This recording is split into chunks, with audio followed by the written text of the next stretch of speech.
again, as people are still filtering in, welcome.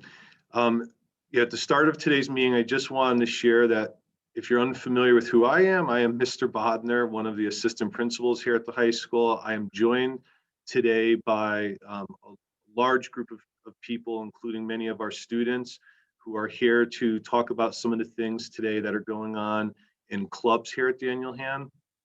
I want to start by mentioning that my colleague, Mrs. Witcher, is also a part of this meeting. Unfortunately, Mr. Salutary is not. He lost his mom recently and has been out of school the last few days, as her funeral was Friday, and still obviously a difficult time for his family, as well as things that he has to do at this time. But he again will certainly I'm sure view this in time, and just want to know we'll be returning to the building this week, and certainly would have been here if he could have been. So I just wanted to share that with everyone. In starting our meeting today, as always, we'll start with our PTO updates by Kyler Snow.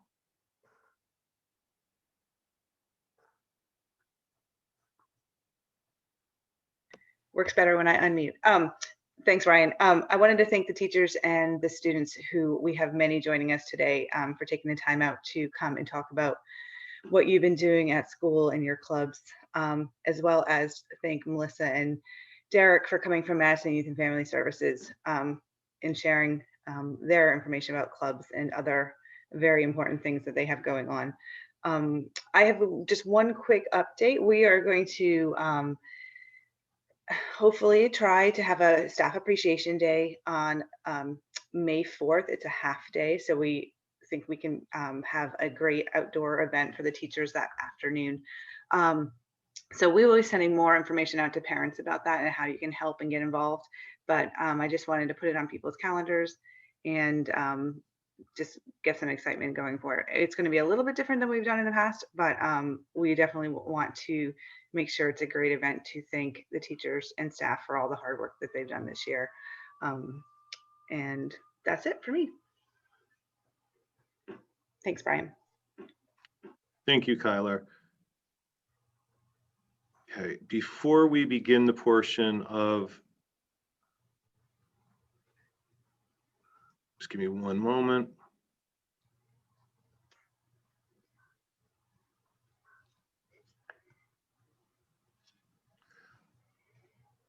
Okay, so I just wanted to put this screen up just so you're familiar, those of you viewing from home, with, again, who is going to be presenting. Our first club update will be from Sue Greenvall, who is one of our teachers here at Daniel Hand, and she will talk about Caring for Connecticut. Hi, and good morning. As Brian said, my name is Sue Greenvall, and I'm the advisor for a new club here called Caring for Connecticut. In a moment, I'll introduce you to two juniors, Natasha McCarthy and Audrey Totten, who will tell you about their club. But first, I want to change hats just for 1 minute, because I'm also the advisor for the class of 2022, along with Jenna Guzzi. Because of COVID, we haven't been able to have in-person fundraisers, but we recently held a virtual cooking class that was a really big hit. So we want you to keep an eye out for some more virtual events this spring. We're hoping to do another cooking class and possibly a paint night. So now here's Natasha and Audrey to tell you about Caring for Connecticut. Hi, I'm Natasha McCarthy. And hi, I'm Audrey Totten. We're the founders of Caring for Connecticut, which is a new club here at Daniel Hand, as a primary focus on providing volunteer opportunities for teens within the community. Throughout this school year in particular, finding chances for teens and anyone to give back has been really difficult due to COVID limitations. So Caring for Connecticut wanted to make doing good for the community really easy during a time where many of our community members might be struggling. Yeah, so our vision for this club is to be a space where outside groups can feel comfortable going to look for volunteers, and a club where Hand students can be constantly given opportunities to help out. their Connecticut community. We want anyone, even people who aren't really active members of the club, to be able to come to us for information, assistance, and opportunities when they want to know when and how to volunteer. So one of our first opportunities was a clothing drive to support a local student-run business called the Sunshine Thrift Shop, which opened up at the end of last year. This drive has ended, and we just need to pick up one more bag from someone before we give the clothes to the students running the shop. And anything that they cannot take will be given to the Salvation Army. We also made cards to send to a senior center and hospice center in Bristol, Connecticut. Being in hospice and nursing homes has been even harder lately since many aren't allowing visitors due to COVID. We sent the cards out and hope that they will brighten someone's day. And then another opportunity that we're currently working on to finish up is a partnership we have with the Madison Senior Center to make some phone calls to see if anyone needs assistance with the COVID vaccine. If we didn't end up helping out, the staff would have had to make all the calls, and there were around 900 calls. We still have about 300 left, but we've made tremendous progress just by offering this to an opportunity for high school students to help out. Getting these types of opportunities out to hand students is very exciting and very rewarding for us. As a new club starting out, we're always looking for our next project. So if anyone here knows of any project that our group could get involved with and help out, feel free to contact us and email Mrs. Greenwald. We're really open to anything. Thank you for your time today.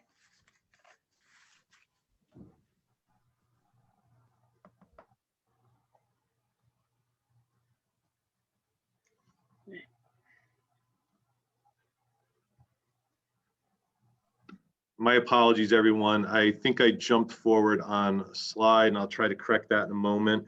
Our next group that was going to be speaking is our diversity club here at Daniel Hand, and Mrs. Corvino is the advisor of that club. And now, please welcome our diversity club members and advisor. Hey, everybody. I'm just going to turn it over to the students. They are all ready to go. Hi, everyone. So with the Diversity Club, we did a lot of big things last year, and part of what we like to do as a club is stay active in all the parts of our local community. And last year we did that by organizing a discussion with all the faculty members at hand. We shared some of our experiences with discrimination in the school, and we discussed with them the importance of help from faculty members when it comes to minimizing these issues in the classroom. So we were really happy about doing that. Yeah, and in June of last year, after the murder of George Floyd, some students from our diversity club came together to organize a Black Lives Matter protest in Madison, which over 300 people attended. And this consisted of a march through downtown and the shoreline, as well as a few student speeches touching on a variety of racial issues on the green. And if you're interested in this and would like more information, there's an article in our local paper, which I will post in the chat.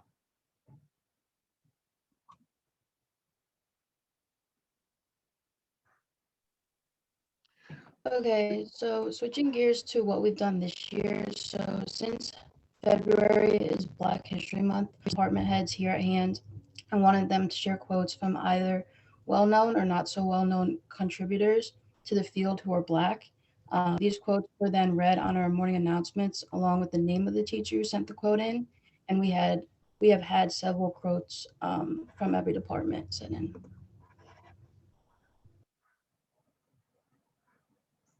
Oh, okay. Can they hear me?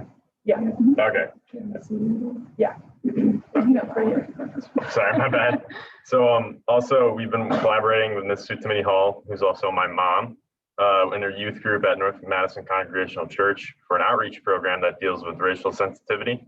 And through thought-provoking games and deep discussion, we believe that establishing an anti-racist mindset at the youth level of our town that will carry on through their time in the Madison public school system and life in general.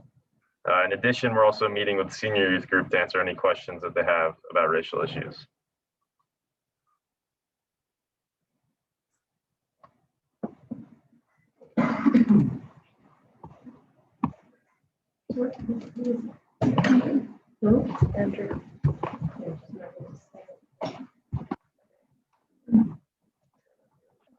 Okay, so this year, we've also more recently been working on a safe spaces initiative which is really similar to what GASP did a couple years back. And so we decided to do this because we noticed in our community, there's like a lot of confusion between political like ideas and social justice. So we wanted to kind of educate the whole community and help teachers like recognize the difference between political issues and social issues so that they feel more comfortable talking about that in the classroom with students. And just some examples like Black Lives Matter is a social issue, not like a political thing. And same with LGBTQ plus rights and a lot of other stuff. And me too, like, yeah, okay. And then, so in order to create a safe space for students, we are currently working on a logo that will serve as a visual representation to students, and it will direct them to classrooms and or teachers that will provide a safe environment for discussing race or diversity related issues or topics. And just last week, we invited the staff to one of our meetings and we got a great turnout and we talked about the logo's meaning and purpose. And we got a lot of positive feedback from the teachers and we even started distributing the logo. This is what it looks like. Yeah. So. Earlier this year, we worked with a teacher from Meriden on a proposal for an anti-racist curriculum for schools throughout Connecticut. We wrote letters about our own experiences in the school system and sent them to Senator Christine Cohen. And because currently our schools teach from a Eurocentric perspective and most of our teachers are not actively anti-racist and don't know how to be actively anti-racist. So we're working to have teachers trained in anti-racism, and we want our classes to teach from multiple perspectives and learn a race inclusive history. We received a lot of positive feedback from Christine Cohen, and she will be bringing our proposal to the Senate floor. And we have been active throughout the pandemic, working on issues with our education.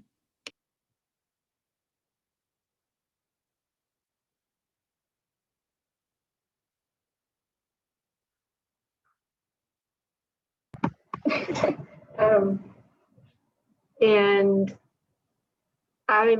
this is very hard work that these students are doing. So it's tricky, it's sensitive, and it's an important time to have this club. I'm very proud of them. They really are leading the way, and I'm just trying to keep up. So I'm trying to educate myself, and they are trying to help educate me and the community and the students around them.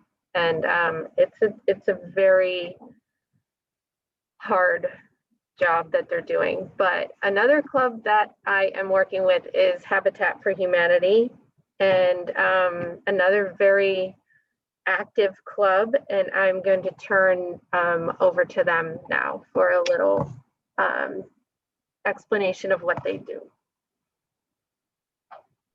Okay, so we are Habitat for Humanity, and in the past, Habitat has been able to participate in a variety of exciting activities.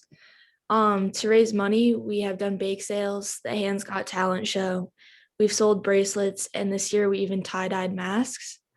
After we raise enough money each year, we usually invite the president of Raise the Roof to a meeting and present a check to them. And then this year we were also included in a virtual flash mob relating to Dancing with the Stars, which Riley will do next.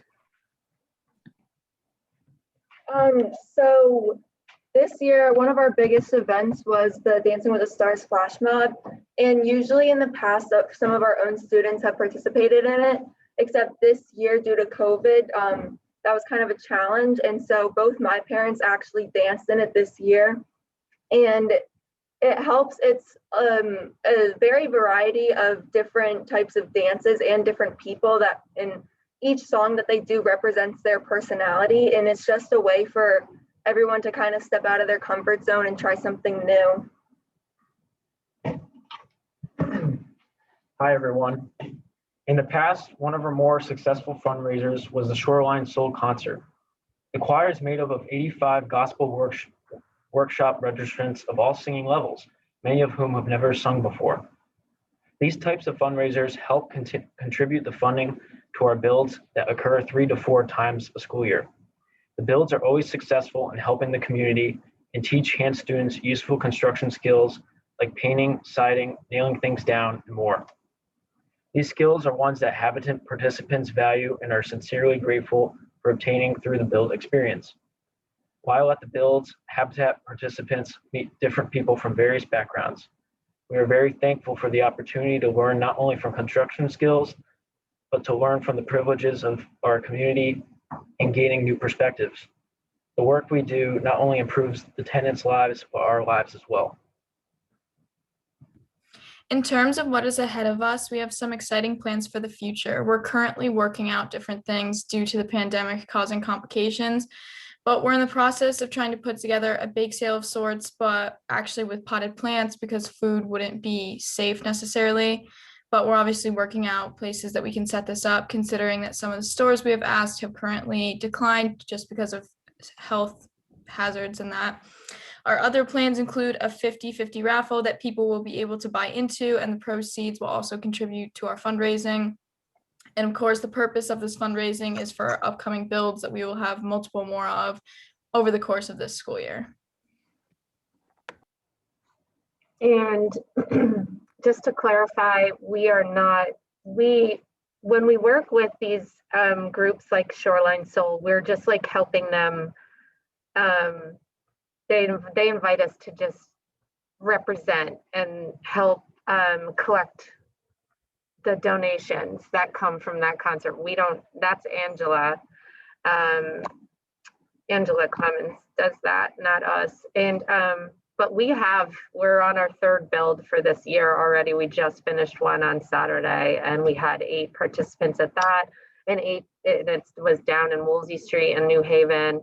And so it is also tricky because of COVID, but with parent permission, these students have been allowed to go and build, and it's been a really exciting, and that hasn't slowed down really. We're really cranking on that. So hopefully we'll be back in business and more involved in fundraising, and we can get our plant idea going. Thank you so much for listening. Thank you, Mrs. Corvino, and members of the Diversity Club and Habitat for Humanity. You're both doing, tremendous amount of work. We appreciate it. And again, thank you.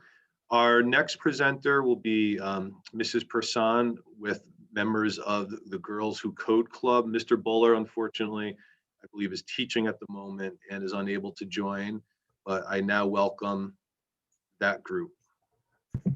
Thank you, Mr. Badner. My name is Mrs. Passion, and I am the math program coordinator here at HAND. So Maya Howard, a student, started this club. She brought it to Mr. Buller, who is our computer science teacher, and he brought me on board. So Maya unfortunately was unable to make today's meeting, but she prepared a statement that I'd like to read.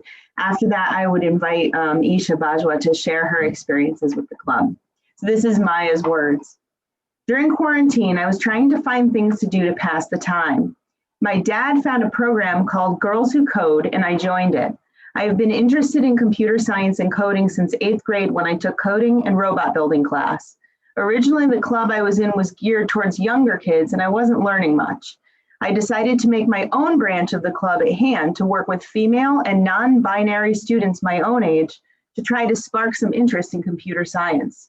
The purpose of the club is to let female or non-binary students try out computer science and see if it's something they're interested in learning. Ultimately, the club's purpose is to get more females into the technology field. The club is filled with people with or without knowledge of coding.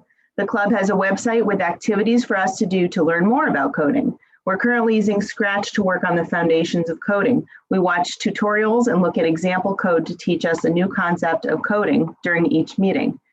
And now, Isha, if you would share with us a little bit about your experience. Hi, I'm Isha Bajra. I am senior. I've always loved the field of technology and especially coding. I would get a sense of joy whenever I successfully told the computer what to do and how to do it through code. However, I was scared to express my love of coding because the only people around me who enjoyed coding like I did were male. That's why I joined Girls Who Code. I am free to express, learn, and teach my love of coding to other girls and non-binary people who share the same interest of coding and technology as I do.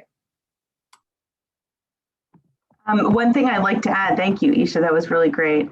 And you kind of inspired me to share that the whole point of this is really sorority and to have a network of support within the women. And each time we meet, a girl takes the stage and shares someone who is an inspiration to her.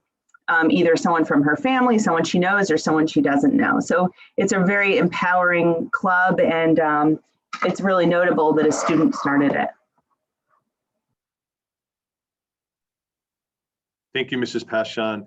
Before going to our next group, I know that Mrs. Braco is teaching this period, but I'm not sure if any of the members of the Eco Club are on at this moment. I'll pause and wait to see if some of our students join to begin talking about the Eco Club.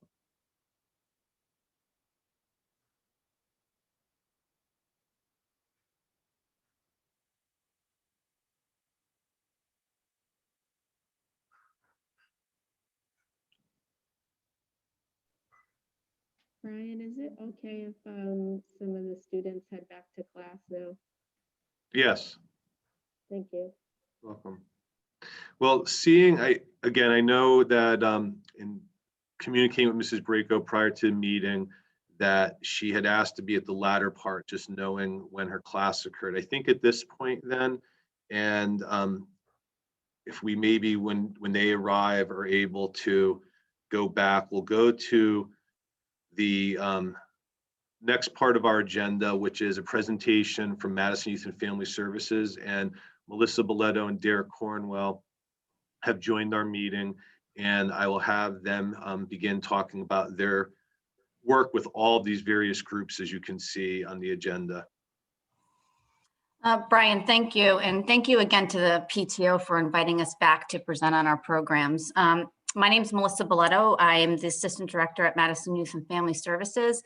I'm joined by Derek Cornwell, who also works at Youth Services, and two seniors, Paige Ostenbridge and Olivia Henkel, who will present on peer advocates and roots. But first, I just want to start on Girls United. I know we presented back at the December meeting, so I just really want to update you what we've been doing since then. Some new projects are we did some workshops with the Arts Barn. One was on staying connected during COVID, and the other was on mindfulness. So those have been completed and were pretty well attended. We're also working with girls at Polson in a big sister, little sister type of format to help with the transition from Polson to high school. And they're hoping to keep those connections going once those girls are into the high school next year. And they're also working on a fundraiser, which we're still in the process of finding out what we're going to do with the fundraiser, but the money that we eventually will raise will go towards victims of domestic violence. So that's with my girls group. For QPR, it's a suicide prevention training. It stands for question, persuade, and refer. As of now, we have about 45 students at the high school trained in this. We did a community training on February 18th, and we will have another one on March 18th at 6:30. I will see if I can have Brian and or TJ send out a link to sign up for that training. We're also doing one directed for the PTO specifically on March 23rd. And I will also make sure that you guys get a link for that as well. So in a nutshell, QPR is, if you want to think about it as more something like CPR, it's very simple ways to react in a crisis, and it can really save lives. So I highly encourage you guys to attend that. We've been getting really good feedback on that. So Derek, I'm going to turn it over to you for Safe Rides and all your other stuff that you do. Thank you. Good morning, and thank you everybody who for having us here. Yeah, so I want to talk about Safe Rides just briefly. Safe Rides has not been running during COVID. It's just hard to put several people in a small area like a car and call it safe. So, but I do want to get ahead of the curve for next year. We're hoping to open Safe Rides back up at the start of the next school year. And I need adult volunteers. I come here every year at the PTO meeting and ask and recruit for adult volunteers. Typically, I have a couple trained and that have just done it recently, but like I said, we haven't run Safe Rides in over a year now, so technically don't have anybody trained, as each volunteer has to be trained annually just to be up to date. If it's okay with you, Mr. Bonner, I'm going to put a link in the chat for any adult who might be interested in, or I can send it out to you and you can send it out to the PTO. But just click that link if you're interested at all. We can follow up and talk about it, what it would entail on your end. Lots of parents have done this. Yeah, and we're going to need a lot of volunteers come the fall. So definitely sign up. It's a bit of a commitment, but if we have more and more volunteers, it's really like once every 2 months where you guys would hang out with the kids for a shift, on a weekend night, and the kids will provide the rides to their peers. So yeah, well, I'll send that link out. You guys can sign up that way. Another update I want to give before we pass it over to our amazing students. I am running a boys council group. It's a boys group. In the past, it's kind of been a closed group. It's been pretty full, but with COVID, our attendance has kind of gone down. So I just wanted to put it out there to everybody here. If you have, sons who, think might benefit from like a bit of a social group. We talk about a lot of social skills, leadership skills, really a wide gamut of things, and in the lens of the male perspective. So I'm opening it up a little bit. We have a couple spots available at this point. So if you have, teachers, parents on here, if you have suggestions, reach out to me and I can get them involved. We meet on Mondays at 2:30 after school. All right, I'll stop talking and pass it over to our great students, Paige and Olivia. Hi, I'm Olivia Henkel. I'm a senior, and I'm also a current co-leader for Peer Advocates, which is run through Madison Youth Family Services. Basically, what it is, if you're not aware, is an 11-week training that happens once a week, either every Monday or every Wednesday, depending on who your leader is. So basically, what we do is we teach students how to deal with serious situations and communicate with themselves and others. And then once you train as a peer advocate, you can attend alumni meetings where we talk about things to help each other in our community and what we can do to support each other, mainly.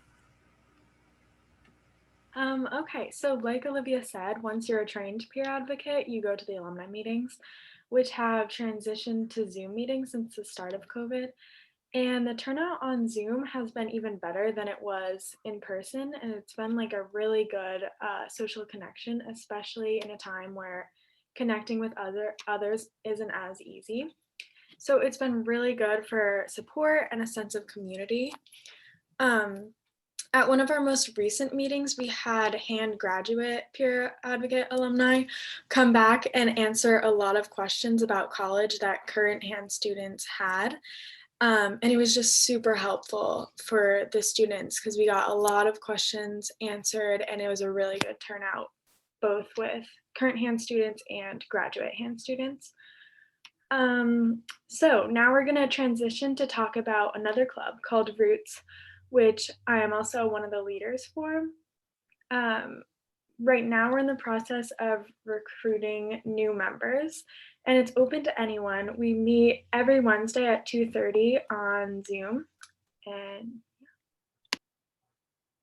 some of the things that we're doing in Roots is previously we did a project for teacher appreciation, which was basically, so each of us signed up for a department that we would create the poster for, and we sent out a bunch of Google Forms so that students could share their thoughts, their appreciation about the departments. We wrote them down, decorated them, and I think Melissa helped deliver them to the schools, to Daniel Hand and to the departments, and there was a really positive feedback on that. Another project we've done recently in Roots is Stall Talk, which is usually some information. There's like facts and jokes, and like it's kind of like a newsletter almost on a piece of paper, and then we put it in the hand bathrooms for students to read while they're in there. But this time we did it on social media because when we did it, we were all fully remote, so it wouldn't make sense to put it in the bathrooms. And the topic of this one was mental health. So we just had a bunch of different posts on our Instagram. And it was really good to spread awareness about mental health and try to stop the stigma. And finally, the most recent thing that Roots has been doing is helping to collaborate with Wellness Wednesday that we have every week at hand. We are starting by doing a Kahoot every single week, and currently we're working on a teacher trivia one. So if any of you who may be teachers here didn't get an email about it, please reach out. My email is the same student one and my name's right there, but we have about 15 responses right now, and we'd love to have more. I've heard that it's really fun questions and people really loved it, so that's good. And then once weather gets nicer, we're wanting to add more things like chalk and a mindful walk that brings students outside during wellness as well, which I think is extremely important. So yeah. All right, great job, guys. So I think that's it for us. So thank you. I just want to say, teachers, that questionnaire is awesome, and it also encourages pictures of your lovely pets. So we'd love to see them. So send them in if you have them. Thank you, everyone, and thank you, Melissa, Derek, and students. I mean, we are incredibly grateful for our partnership with Madison Youth Family Services. Melissa, Derek, and Aaron Corbett just do tremendous work here at our high school. And again, thank you all and for all the work that you're currently doing. I just went back a slide as I know that Mrs. Braco has joined our meeting at this time as her class has ended, and would like to give her an opportunity now to talk about her work with the Eco Club and also games. Great, thank you. Hi, I'm Elisa Bracco. I teach biology here, and Eco Club is one of the clubs that I advise. So our environmental club focuses on really whatever the students want to do in terms of advocacy and raising awareness about environmental issues here on campus or, you know, more globally. So our current projects include looking at potentially composting some of our food waste at the cafeteria. I have a student already working on getting grants to support that. We have another initiative of selling water bottles and trying to get students to bring in water bottles instead of purchasing plastic water bottles. Another group of students are working on recycling those paper masks, which are difficult to do. So we have done research on that and found companies that do that. And what we were really involved in last year, and we can't wait to get back to, is our pollinator project, which is our effort to take the circle in front of the main entrance of Daniel Hand, and with the help of the staff here, we're going to be ripping out all the plantings there and putting in pollinator-friendly plants for 3 seasons of blooming flowers and native plants to support bees and hummingbirds and other native pollinators. And we're really excited about this. We think this could be a model ecosystem for the town to kind of showcase, and our garden will become part of the pollinator pathway, which is a United States-wide effort to create habitats like this that are interconnected throughout basically our geography. So we hope to get that off the ground again. We were going to be planting last spring, and we are in the midst of seeing whether this may be a reality this year. Going mostly remote this year with Eco Club has been challenging, but I have been very surprised and excited by the amount of student participation and student involvement in initiating these projects. All of these were student initiated, and I just played the supporting role. So Eco Club is great for any kid interested in environmental issues. I pledge allegiance to the flag of the United States of America and to the republic for which it stands. Should I wait for this? Nation, under God. Yes, Lisa, go ahead. Wait.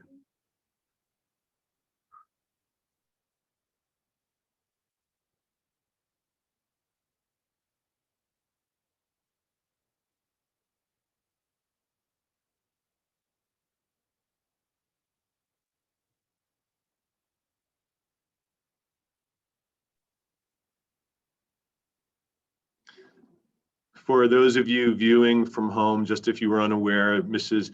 Bracco stopped as our morning announcements began. As soon as they're over, she'll resume.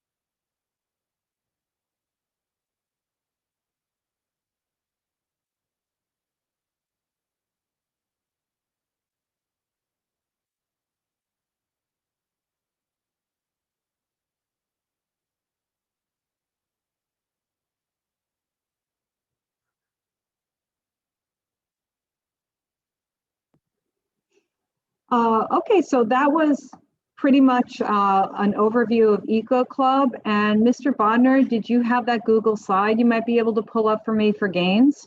Yes, I will do that right now. Okay, great. So I'm going to just introduce gains and how we got started, and then I'm going to pass it off to our two co-leaders who I think are in this meeting, Jane Merkel Scotland and Kylie Minetti, and they'll tell you a little more. So gains all began at Greenwich Academy. So this is where I taught years ago, and they decided to develop a network that would foster the interest of high school girls in pursuing STEM careers, science, technology, engineering, and math. And I still have friends at that school, and they were telling me all the wonderful things going on with gains. So I said, why don't we start our own chapter? So we decided to do that. And the emphasis of the club is to connect girls with women professionals in these fields to allow them to see the possibilities for career options. There are so many. Can you go back? Thank you, Brian. So this slide, the one that has, the one just prior to this. Yeah, thank you. It just shows you one of the things that is highlighted by Gaines is they do an annual conference. It's a 3-day STEM conference where they invite women to give inspirational presentations on these really amazing things they do. Students get to tour science labs, and they get to network with high school girls from around the country with similar STEM interests. So if you can see there in the lower right, the different places where they've held it, our students from Han got to go to the one on top, the NYU one in 2018. And then in 2019, I think it was 2019, I went with them to UPenn. UPenn actually sponsored the 3-day conference, and we went then. So I'm going to pass this off to Jane in the next slide, who's going to tell you about the conferences. I'm pretty sure the guest speaker is there first. I'll do this. Sorry. Go ahead. Okay, and I'm not sure if Jane's here yet, but so one of the things that we love to do that we've been doing for the past few years is we always have guest speakers. And so these are just people that students know or Mrs. Bracco knows that we just get to come and just give a little presentation to a group of people about their experience in college as a STEM major, and then how they got to their career path today. So this is an example of one. Her name is Catherine. She was an anthropology major. And if you go to the next slide, I think you'll see that she studies orangutans in Indonesia. And so we try to get people from a lot of different disciplines. You can go to the next slide. This, one more. Yeah, so this is, one more. This is Dr. Sharon Bagel, and she's the head of research at Alexion Pharmaceuticals. And we've actually been to Alexion. They have headquarters in New Haven. And so after her presentation, we were really inspired to get a visit going, and we were able to tour all the labs. This was before COVID, and tour all the labs, and it was really interesting to see just like how different drugs are made.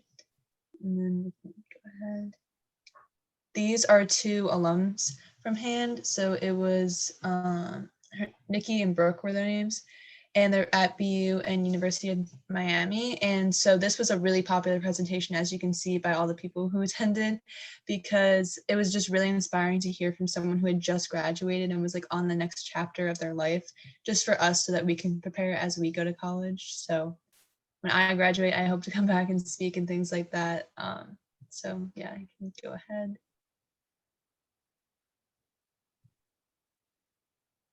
And then this is Mrs. Papa. So Olivia Papa, she's a student here, she's a senior.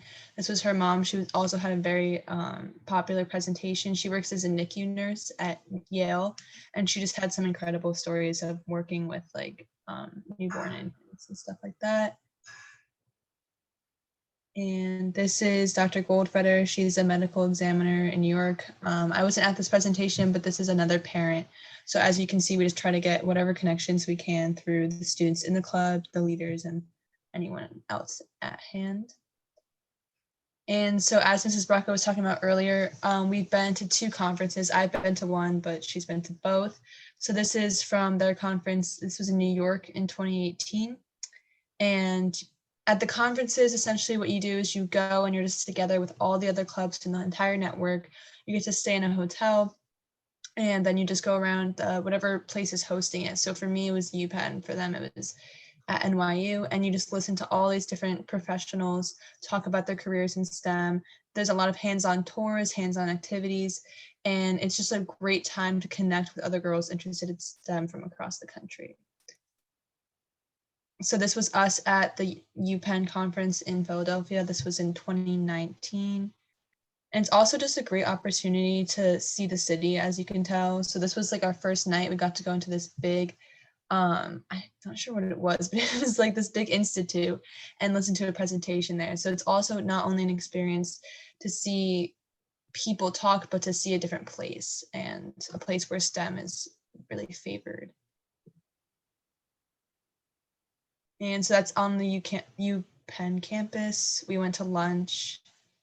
You can keep going. So that's us we at breakfast the next day. It's also just a great bonding time for the people who go on the trips. This is us in the bookstore trying stuff on. And then as those are our little ID cards with where we needed to go. So we were able to wear those and just kind of like feel like a sense of belonging with everyone wearing their little name tags. So aside from that, along with guest speakers, we also do a bunch of different activities. So here we're using agar plates and other techniques in microbiology, and we were making bacteria art in this photo. So what you do is you like grow bacteria in a certain shape. You can make a picture, and you'll see in the next slide what that would look like. So all we had to do was prep the plates, put a bunch of different colors in them, and then when those were prepped, we were able to use like little toothpicks and stuff to actually paint the bacteria so that it would grow where we wanted it to. I'm pretty sure that's in the next slide. Yeah, so as you can see, you can paint really anything you want, and it'll come out in all these different colors. And it's just really cool hands-on activity to use science, then also like a little bit of fun with art and stuff. So that was a very popular activity. And here's all of us posing with our final artwork.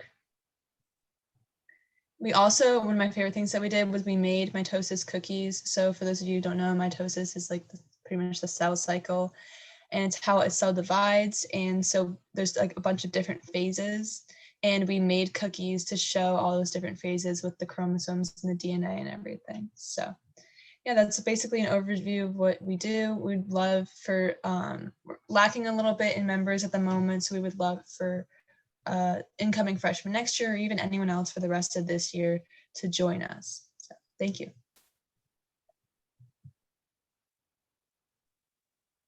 Thank you, Kylie and Mrs. Bracco. Mrs. Bracco, is there anyone else that would like to add anything, or yourself at this time? I wasn't sure if Jane was able to join us on this call. I don't think she's here.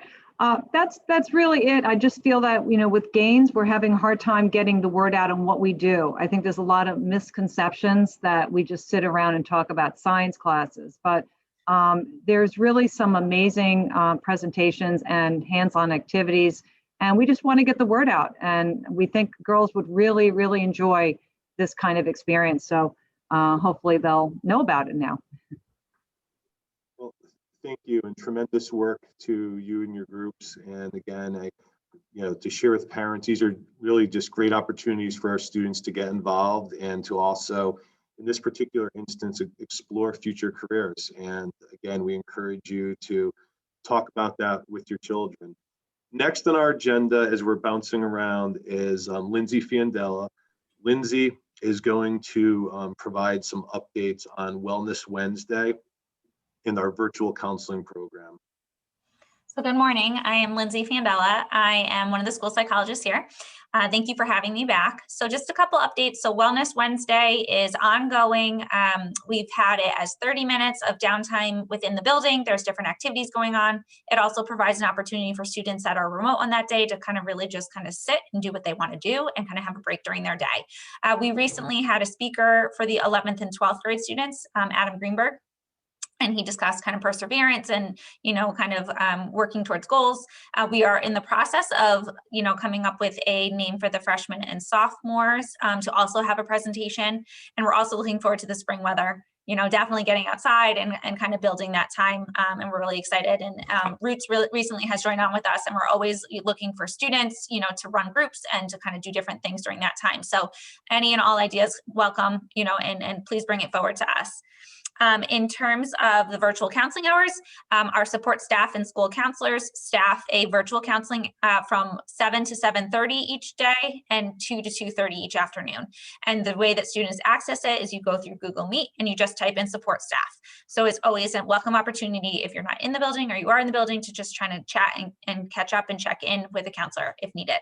The last thing I wanted to put out on the radar, and I think an email will be forthcoming, Dr. Pedro is coming back with us next week, March 9th. So it'll be a forum, open forum for parents, and it's with Jen Hawley, school counseling coordinator, Ben Schreiber, school social worker, and myself, as well as Dr. Pedro and parents. And it's really going to be focusing on supporting students post-pandemic, as we're kind of seeing a shift in kind of, the light, is coming a little bit quicker and sooner at the end of the tunnel. We're kind of looking to shifting to how do we support students kind of that have been in this pattern for a year and kind of coming back out of it. So that'll be next Tuesday, March 9th from 10:30 to 11:30.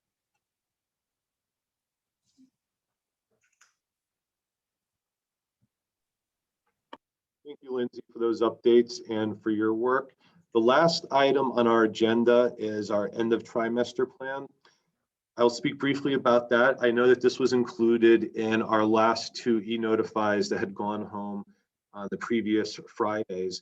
And just as a reminder that on Monday, Tuesday, and Wednesday of next week, students will be taking assessments. There'll be 2 assessment periods per day. And in looking at the schedule, the important thing to emphasize is that, how this time period, or this 2-hour block is used in each course is really to the discretion of the teacher in many cases. In a class where there's going to be an assessment, the teacher has the ability to review for an hour and then to give an hour assessment. If they are finishing up PBAs or they're finishing up student presentations, They may do that with the class at that time, or they may, again, move forward with the curriculum if it's a course that is continuing to the third trimester. The one exception is in our AP and UConn ECE courses, as the curriculum of those courses is, again, really directed by outside groups, that in those classes, students may still have an exam that would, or an assessment rather, that would count up to 20% of the marking period grade, but and up to, and be potentially a 2-hour assessment period. But again, in the bulk of our courses next week, students will have an assessment, but it will be a shortened assessment, or they'll continue again with the curriculum. And that will be for Monday, Tuesday, and Wednesday. And then you see on Thursday of next week, we'll be following a shortened scheduled day, and students on that day will be able to meet with all of their teachers and all of their classes to review those assessments, to wrap up those courses before we return on Monday to begin the third trimester.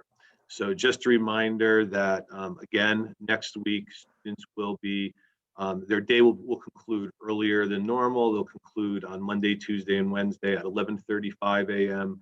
and on Thursday at 11:30 a.m. And Friday is a day off for students. So again, it will be Monday, March 15th, that they will begin trimester 3. So at this time, that concludes our meeting. And again, I would like to thank everyone for joining us today, and for the large number of people that presented. The presentations were incredibly informative, and once again, thank you to all of those people that joined us and shared that information with our group today.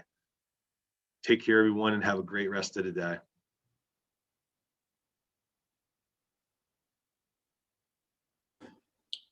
Thank you.